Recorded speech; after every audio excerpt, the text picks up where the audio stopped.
Hey guys, so we're finally back. We just got done talking about the 4x1 men and women's team at the Tokyo Games. So now we're back to talk about the 4x4's men and women's team.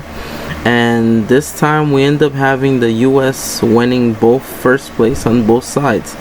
So we're definitely going to be talking about the highlights of that, and we have one more video until we close out the Tokyo Olympic series, and I'll see you guys in 2024 series.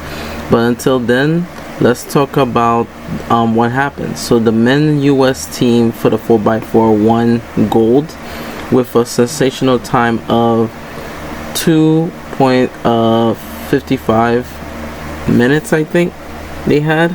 So they was almost off the world record. So we would have thought that they would have broke the men's world record in the 4x4, but they still ran the 5th or 3rd fastest time for the men's. So they had Rai Benjamin, they had Michael Norman, they had Michael Cherry, and I'm not forgetting one more person's name, but they had all the quality team to make the team. So definitely it was a perfect ending to the men's side, because after that devastating 4x1, they came back and redeemed themselves to win the 4x4, which the US men always do very well in the 4x4. It's a one lap race for everyone, but the men really did it on their side, just to hold off some of the highest competitors.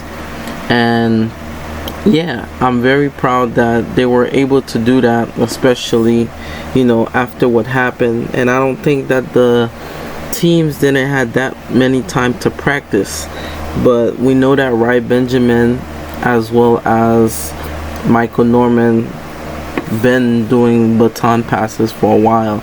They went to the same school, so they had some chemistry. So always know that running 4x4s or 4x1s, you have to have good chemistry in order to have the hands off, no matter how fast you are. If you can't pass the handoff, it's not gonna work.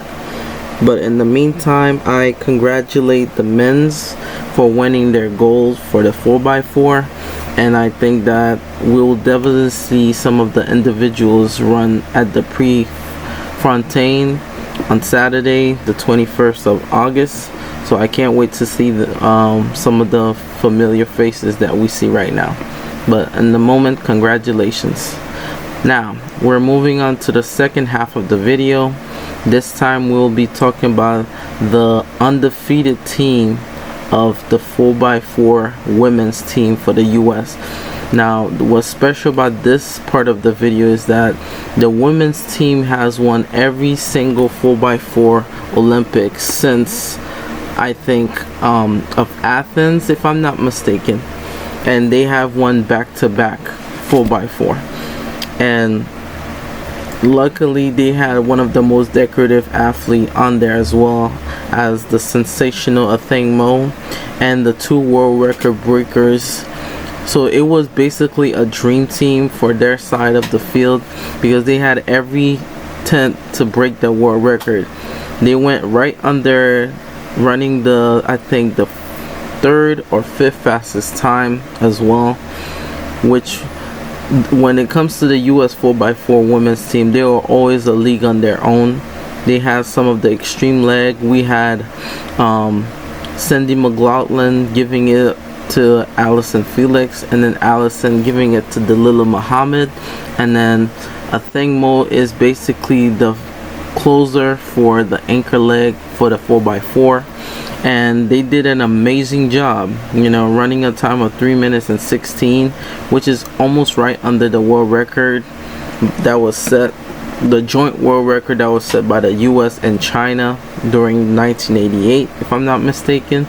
It's always good to have a little prayer after winning such back-to-back, and Allison obtained her 11th medal at the games, making her more decorative than Carl Lewis, which now she sits above the most decorated athlete of all time, beating Carl Lewis, who held that record.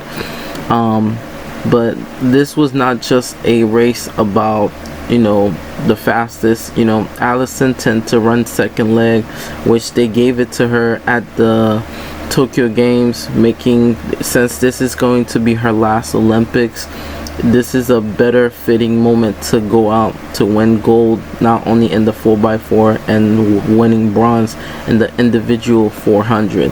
So proud for Allison, and I think by Allison leaving, Athing Mu should be the person I believe should replace Allison.